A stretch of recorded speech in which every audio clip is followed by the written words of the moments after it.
जंतर मंतर पर हुए प्रोटेस्ट की तस्वीरें कई दिनों तक सोशल मीडिया पर छन छन कर सामने आती रहीं।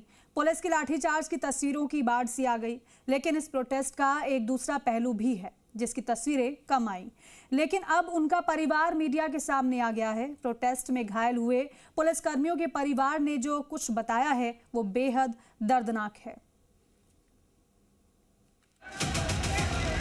किया जाता है इस क्षेत्र में धारा 163 BNSS लागू है। इस क्षेत्र को तुरंत खाली कर दे। यहाँ पर किसी भी तरह की कोई भी प्रदर्शन की अनुमति नहीं है।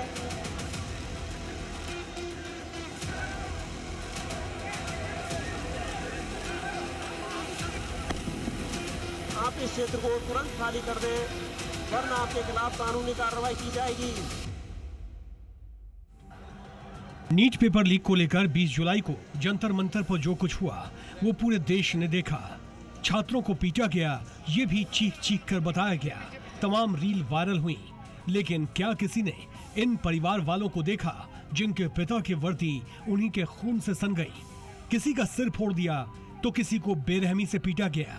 उन्हीं घायल पुलिसकर्मियों के परिवार अब मीडिया के सामने आए हैं।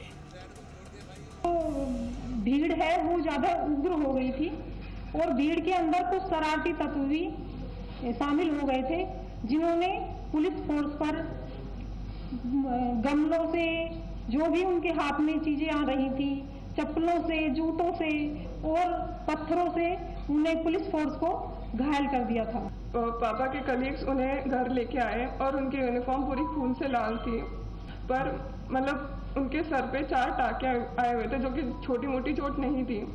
वो रात हमारे लिए बहुत मुश्किल थी। जिन्होंने स्टूडेंट प्रोटेस्ट के नाम पर इकट्ठा हुए क्रिमिनल्स की भीड़ के बीच में सिंसियरिटी से ड्यूटी निभाई है। उन्होंने लिंच होने के बाद भी अभी तक स्टूडेंट्स के बारे में कुछ भी बुरा या फिर नेगेटिव नहीं बोला है। सुना आपने, किसी के पुलिसकर्मी पिता की वर्दी खून से लाल हो चुकी थी तो किसी का सिर फाड़ दिया गया और कोई अस्पताल में तड़प रहा है।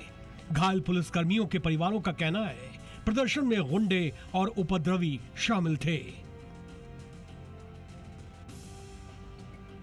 प्रदर्शन के नाम पर जमकर तांडव किया गया। दिल्ली पुलिस के रिटायर्ड ACP KP कुकरेती कहते हैं कि एक कहानी सोशल मीडिया पर बताई जा रही है, दूसरी तरफ पुलिसकर्मियों पर हमले हो रहे थे। पैलेट गन क्या है किसी को पता ही नहीं है।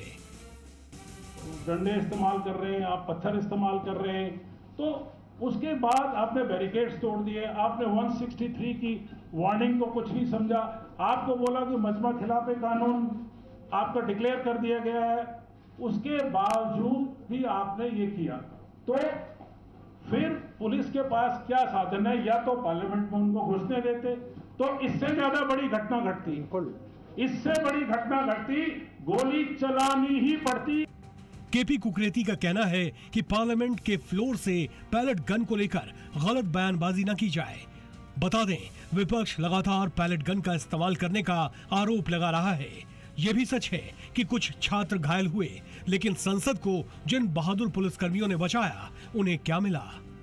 20 जुलाई को जंतर मंतर पर हुए प्रदर्शन में 130 से ज्यादा पुलिसकर्मी जख्मी हो गए। छात्र बैरिकेडिंग तोड़कर संसद भवन की ओर बढ़ रहे थे। पुलिस ने रोकने के लिए आंसू गैस का इस्तेमाल किया। छात्र हिंसक होकर पुलिसकर्मियों को पीट रहे थे।